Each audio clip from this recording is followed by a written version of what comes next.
Hello दोस्तों, आप सबका बहुत बहुत स्वागत है, अभिनंदन है। आरआरबी एनटीपीसी 2025 के लिए साथीगण जीके जीएस पीवाई की सीरीज आज दोस्तों मॉक टेस्ट नंबर 2 है। मैं उम्मीद करता हूं दोस्तों मॉक टेस्ट नंबर 1 आपने देख लिए होंगे।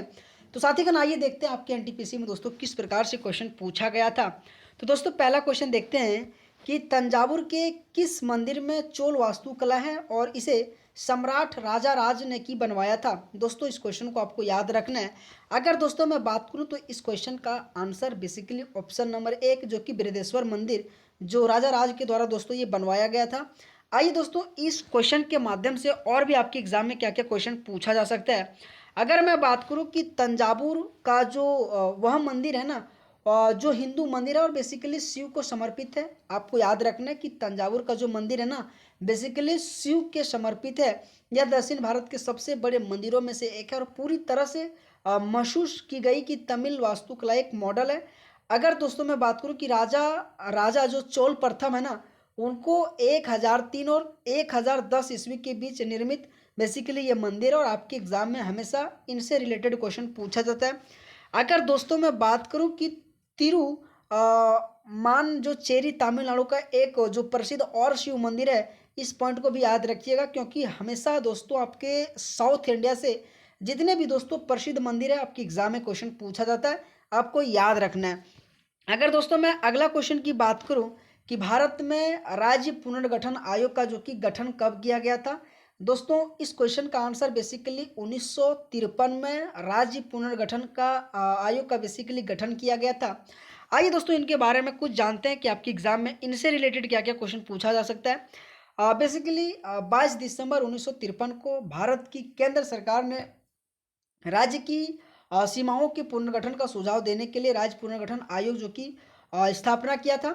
अगर दोस्तों मैं बात करूं आयोग ने 1955 में लगभग 2 वर्ष के शोध के बाद सुझाव दिया कि भारत की राजाओं की सीमा 14 राजाओं और 6 क्षेत्रों में पुनर्गठित किया जाए। दोस्तों ये क्वेश्चन हमेशा पूछा जाता है कि जो कि जब गठित किया गया, जब सीमाओं को जब बनाने का निर्माण करवाया गया था तो उसमें से कितना गठित जो कि कराया जाना चाहिए था, उसमें से 14 राज्य और 6 क्षेत्रों में पुनर्गठित किया गया था, जो बेसिकली आपको याद रखना, हमेशा इनसे क्वेश्चन पूछा जाता है।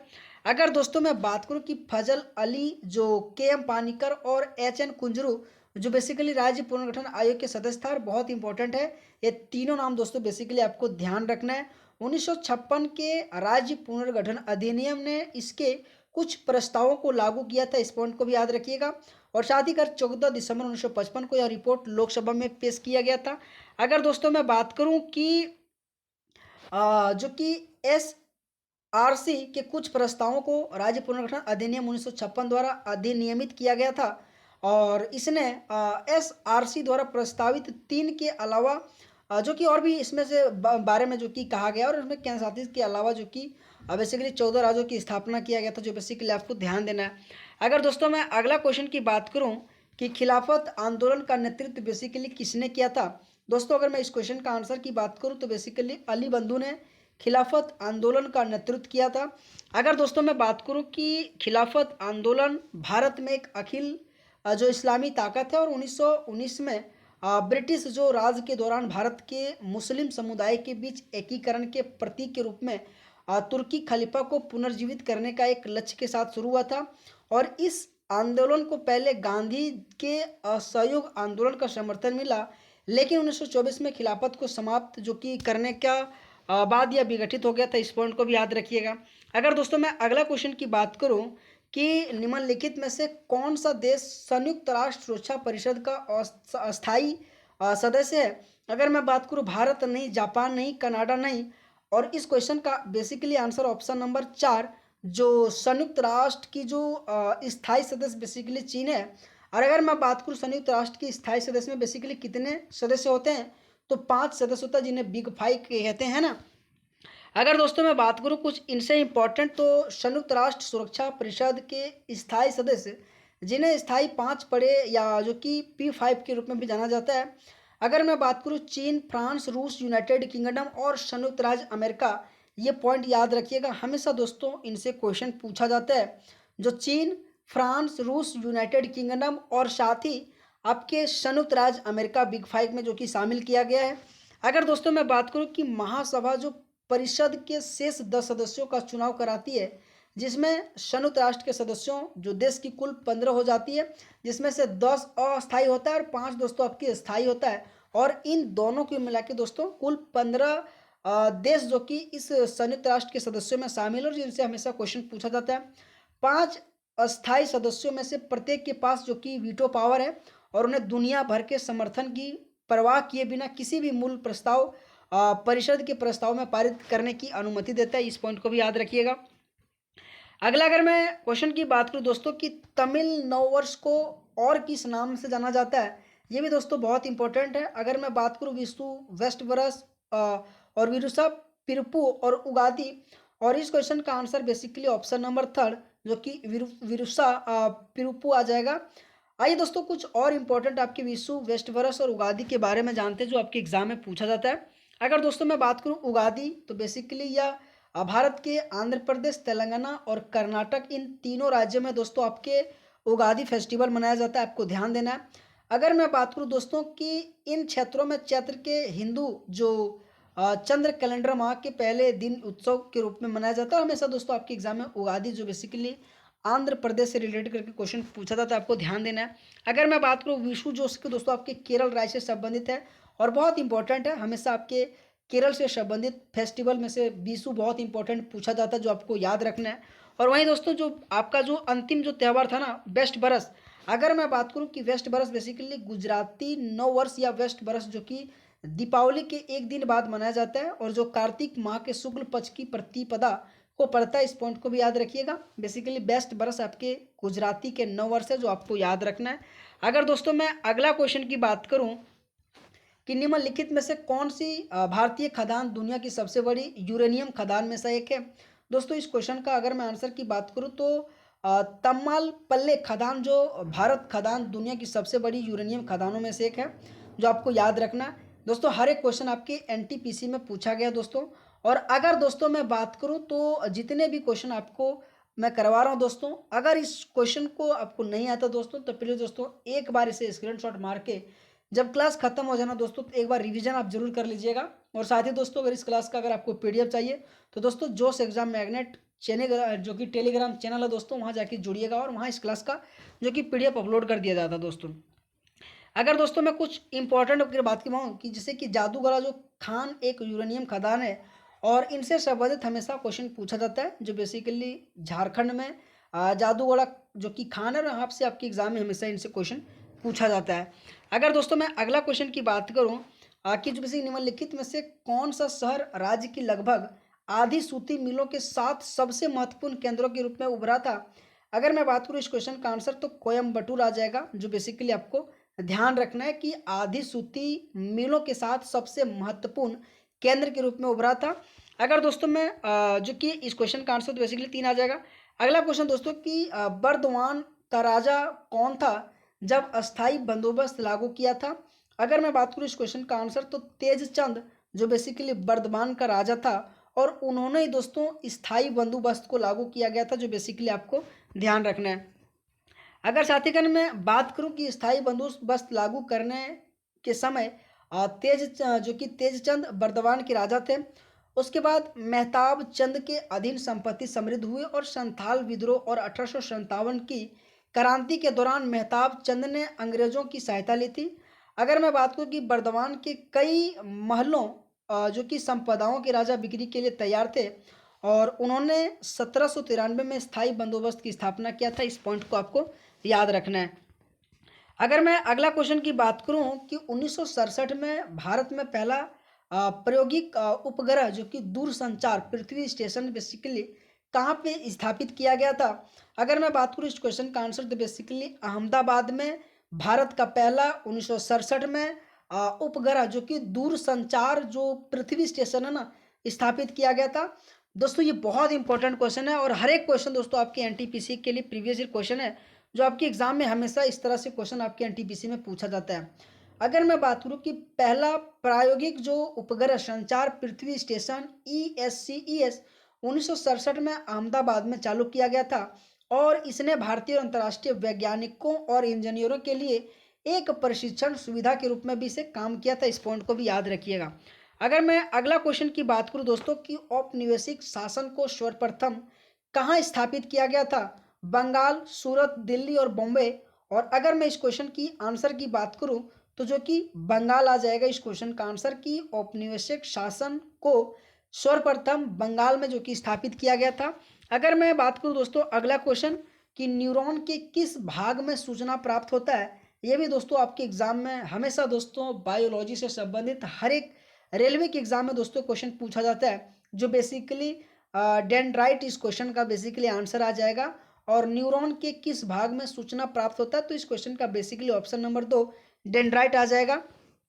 अगर दोस्तों मैं बात करूं अगला क्वेश्चन की अंतर्राष्ट्रीय नृत्य दिवस बेसिकली कब मनाया जाता है, अगर मैं बात करूं तो इस क्वेश्चन का आंसर जो 29 अप्रैल आ जाएगा।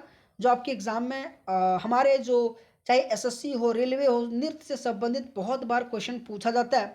लेकिन दोस्तों अगर मैं बात करूं नृत्य दिवस कब मनाया जाता है, तो बहुत इससे मेरे साथीगण को इस क्वेश्चन का आंसर नहीं पता होगा। लेकिन मैं आपको कह रहा हूं दोस्तों, इस क्लास को अगर आप देख रहे हैं, शिद्दत से देख रहे हैं, तो आपके लिए क्लास बहुत इंपॉर्टेंट होने वाला है। और मैं उम्मीद करता हूं दोस्तों आप सभी को क्लास अच्छा लग रहा हो। और साथीगण आप सभी को अगर क्लास अच्छा लग रहा है तो मेरे साथीगण वीडियो को जरूर लाइक करना दोस्तों, बहुत मेहनत लगता है वीडियो को बनाने में, है ना।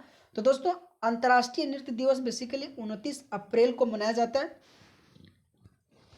अगर मैं बात करूं दोस्तों कि हर साल 29 अप्रैल को यह कार्यक्रम आधुनिक जो कि बैले के जनक जो आपके जीन जॉर्जस नोवेरिक जो कि 1727 से 1810 के जन्म की याद में दोस्तों हमेशा नृत्य दिवस के रूप में मनाया जाता है, जो हमेशा आपको याद रखना दोस्तों। अगर दोस्तों मैं अगला क्वेश्चन की बात करूं कि इनमें से कौन जो कि पूंजी प्राप्ति का एक प्रकार के हिस्सा नहीं है, तो ऋण की वसूली करना और विनिवेश और ऋण लेना और कर। तो इस क्वेश्चन का आंसर बेसिकली कर आ जाएगा, कि कर जो है ना सो पूंजी प्राप्ति का एक प्रकार के हिस्सा नहीं है। अगर मैं बात करूं दोस्तों कि पूंजी प्राप्ति सरकारी राजस्व है जो एक देनदारियों उत्पन्न करते हैं, जैसे ऋण, लोन जो कि लेना। दूसरा पॉइंट बोला कि संपत्ति को कम करते जैसे कि विनिवेश करता है। बेसिकली आपको याद रखना आपके एग्जाम में हमेशा इस तरीके से दोस्तों क्वेश्चन कभी कभी कभार पूछा जाता है, जो आप सभी मेरे साथीगण का नहीं आता है, लेकिन दोस्तों सीखना है आपको, है ना। अगला क्वेश्चन कि प्रधानमंत्री जवाहरलाल नेहरू द्वारा औपचारिक रूप से भारत के पहले परमाणु रिएक्टर का उद्घाटन बेसिकली किस वर्ष किया गया था, ये भी दोस्तों बहुत इंपॉर्टेंट है। और हमेशा आपके पंडित जवाहरलाल से क्वेश्चन पूछा जाता है, जो पहली बार पंचवर्षीय योजना जो कि इन्हीं के कार्यकाल में शुरू हुआ था, इनसे भी रिलेटेड क्वेश्चन खूब पूछा जाता है। और बेसिकली इस क्वेश्चन का आंसर 1957 में आ जाएगा, कि इन्हीं के समय पहली परमाणु रिएक्टर का उद्घाटन किया गया औपचारिक रूप से। बेसिकली इस क्वेश्चन को आपको ध्यान रखना है। अगर मैं बात करूं कि अप्सरा भारत और एशिया का पहला परमाणु रिएक्टर जो 4 अगस्त 1956 को बेसिकली दोस्तों परिचालन में आया था, और 20 जनवरी 1957 को प्रधानमंत्री नेहरू द्वारा इसका उद्घाटन किया था। अगर मैं बात करूं होमी जहांगीर भाभा ने जनवरी 1954 में परमाणु ऊर्जा प्रतिष्ठान जो ट्रॉम्बे की स्थापना किया था। इस पॉइंट को आपको याद रखना है, हमेशा दोस्तों इनसे क्वेश्चन पूछा जाता है कि होमी जहांगीर भाभा बेसिकली दोस्तों ट्रॉम्बे की स्थापना कब किया था, तो बेसिकली 1954 में किया था। इस पॉइंट को याद रखिएगा। अगर मैं बात करूं दोस्तों अनुसंधान रिएक्टर का निर्माण भाभा परमाणु अनुसंधान केंद्र जो BARC के आधार पर शुरू किया गया था, जो आपको याद रखना दोस्तों। अगर मैं अगला क्वेश्चन की बात करूं कि माल के निर्यात और आयात के संतुलन को क्या कहा जाता है, ये भी दोस्तों बहुत इंपॉर्टेंट क्वेश्चन, और इस क्वेश्चन का आंसर आ जाएगा व्यापार का संतुलन। बेसिकली माल के निर्यात और आयात के संतुलन को बेसिकली व्यापार का संतुलन कहा जाता है दोस्तों। इसी तरीके से आपके इकोनॉमिक्स से क्वेश्चन आपके एग्जाम में हमेशा बार बार पूछा जाता है। अगर मैं अगला क्वेश्चन की बात करूं कि कंप्यूटर के क्षेत्र में LIFO का बेसिकली क्या अर्थ होता है, ये भी दोस्तों बहुत इंपॉर्टेंट क्वेश्चन है। अगर मैं बात करूं इस क्वेश्चन का आंसर, तो लास्ट इन फास्ट आउट, जो बेसिकली आप सभी मेरे साथीगण से रिक्वेस्ट कर रहा हूं इस क्वेश्चन का आप जरूर स्क्रीनशॉट मारिएगा। बहुत इंपॉर्टेंट ये क्वेश्चन आपके एग्जाम में हमेशा पूछा जाता है कि last in fast out basically LIFO का फुल फॉर्म होता है, जो हमेशा आपके कंप्यूटर से रिलेटेड करके फुल फॉर्म से रिलेटेड करके आपके एग्जाम में हमेशा क्वेश्चन पूछा जाता है। अगर दोस्तों मैं अगला क्वेश्चन की बात करूं कि पौधों में प्रोटीन और अन्य यौगिकों के संश्लेषण में किस आवश्यक तत्वों का उपयोग किया जाता है, अगर मैं बात करूं दोस्तों इस क्वेश्चन का आंसर, तो नाइट्रोजन का उपयोग किया जाता है पौधों के प्रोटीन और नाइट्रोजन की जो अन्य संश्लेषण के समय में दोस्तों इनका बहुत उपयोग किया जाता है। अगर दोस्तों मैं इनके बारे में कुछ जानूं कि नाइट्रोजन सभी जीवों के लिए एक प्रमुख आवश्यक तत्व है और प्रोटीन, न्यूक्लिक एसिड और अन्य अपरिहार्य कार्बनिक यौगिक का एक प्रकार से घटक है। हालांकि हवा में अत्यधिक प्रचुर मात्रा में आयतन के हिसाब से लगभग 78% जो कि नाइट्रोजन पाया जाता है। जो आपको याद रखना है, हमेशा दोस्तों आपके एग्जाम में परसेंट जो कि नाइट्रोजन से, कार्बन से, आर्गन से क्वेश्चन पूछा जाता है, बेसिकली आपको ध्यान देना है। अगर मैं बात करूं कि मिट्टी में अकार्बनिक एन के प्रमुख रूप जो कि नाइट्रेट और अमोनिया है और जिन्हें पौधे जड़ों में अवशोषित करते हैं। इस पॉइंट को भी याद रखिएगा, हमेशा क्वेश्चन पूछा जाता है कि पौधे जड़ों में कौन कौन से तत्वों को जो कि अवशोषित करता है, तो नाइट्रोजन और अमोनिया को दोस्तों जो कि अवशोषित करता है, बेसिकली आपको ध्यान देना है। अगला अगर मैं क्वेश्चन की बात करूँ कि कुछ जीव कार्बन जो कि हाइड्रोक्साइड और पानी के रूप में अकार्बनिक स्रोतों से प्राप्त साधारण खाद्य सामग्री का उपयोग करते हैं। इन जीवों को बेसिकली कौन से नाम से जाना जाता है, तो दोस्तों इस क्वेश्चन का आंसर बेसिकली परपोषी जाना जाता है कि ऐसे जीव जो कार्बन डाइऑक्साइड और पानी के रूप में अकार्बनिक स्रोतों से प्राप्त साधारण खाद्य सामग्री का उपयोग करते हैं, वैसे जीवों को स्वपोषी कहा जाता है। अगर दोस्तों मैं बात करूं अगला क्वेश्चन की राष्ट्रपति द्वारा पहली ब्लास्ट यानी कि फॉर्म्स के उद्घाटन के साथ जो कि कब हुआ था, ये भी दोस्तों आपके एग्जाम में पूछा गया था। जो बेसिकली 1959 में राष्ट्रपति द्वारा पहली बार ब्लास्ट फॉर्नेस्ट का उद्घाटन किया गया था। अगर दोस्तों मैं अगला क्वेश्चन की बात करूं कि लंदन में आयोजित जो दूसरे गोलमेज सम्मेलन में कांग्रेस का प्रतिनिधित्व किसने किया था, दोस्तों ये बहुत इंपॉर्टेंट है, हमेशा आपके एग्जाम में गोलमेज सम्मेलन से क्वेश्चन पूछा जाता है। अगर मैं बात करूं जो पहला गोलमेज सम्मेलन 1930 को, दूसरा 1931 और तीसरा दोस्तों 1932 में हुआ था, इस पॉइंट को भी याद रखिएगा। और वहीं दोस्तों जो दूसरा गोलमेज सम्मेलन हुआ था ना, उसी में दोस्तों महात्मा गांधी ने दोस्तों प्रतिनिधित्व किया था। जो आपके एग्जाम में एसएससी हो, रेलवे में हो, कई बार क्वेश्चन पूछा जाता है। आइए दोस्तों कुछ इंपॉर्टेंट आपके पॉइंट जो एग्जाम में पूछा जा सकता है कि दिसंबर 1885 में बॉम्बे में डब्ल्यू बनर्जी की अध्यक्षता में पहला सत्र हुआ था। ये बहुत इंपॉर्टेंट क्वेश्चन पूछता है कि कांग्रेस का 1885 में दोस्तों सबसे पहला अधिवेशन कहाँ हुआ था, तो बॉम्बे में हुआ था और वहाँ की अध्यक्षता बेसिकली डब्ल्यू बनर्जी के अध्यक्षता में हुआ था। अगर मैं बात करूँ 1886 में बेसिकली कांग्रेस के अधिवेशन जो दादा भाई नौरोजी की अध्यक्षता में दूसरा अधिवेशन जो कलकत्ता में होता, पहला बेसिकली बॉम्बे और दूसरा कलकत्ता में। और महात्मा गांधी 1924 में कर्नाटक के बेलगांव में 39वें सत्र की मेजबान किया था, इस पॉइंट को भी याद रखिएगा। और 1925 में सरोजनी नायडू जो आपके कानपुर से जो कि नेतृत्व किया था, ये भी आपको याद रखना है, जो पहली महिला राष्ट्रपति था। और दोस्तों ये दो पॉइंट और भी है कि 1927 में मद्रास से डॉक्टर जो कि M.A. अंसारी, और साथ ही 1931 जो कराची अधिवेशन से डॉक्टर सरदार वल्लभ भाई पटेल जो भारतीय राष्ट्रीय कांग्रेस के अध्यक्ष किया था। तो दोस्तों आप सबको क्लास कैसा लगा, और साथीगण मैं उम्मीद करता हूँ सभी को क्लास अच्छा लगा होगा। और दोस्तों आप सबको अगर क्लास अच्छा लगा हो तो प्लीज़ दोस्तों आप सबसे रिक्वेस्ट है वीडियो को लाइक करना। और अगर आपको इसी तरह से दोस्तों क्लास चाहिए तो प्लीज़ दोस्तों चैनल के साथ आप जरूर जुड़े रहिएगा। और इस क्लास का अगर आपको PDF चाहिए तो जोश एग्जाम मैग्नेट टेलीग्राम जाके जुड़िए, और वहाँ इस क्लास का PDF दोस्तों अपलोड कर दिया जाता है। तो आप सबका बहुत बहुत धन्यवाद दोस्तों, थैंक यू सो मच।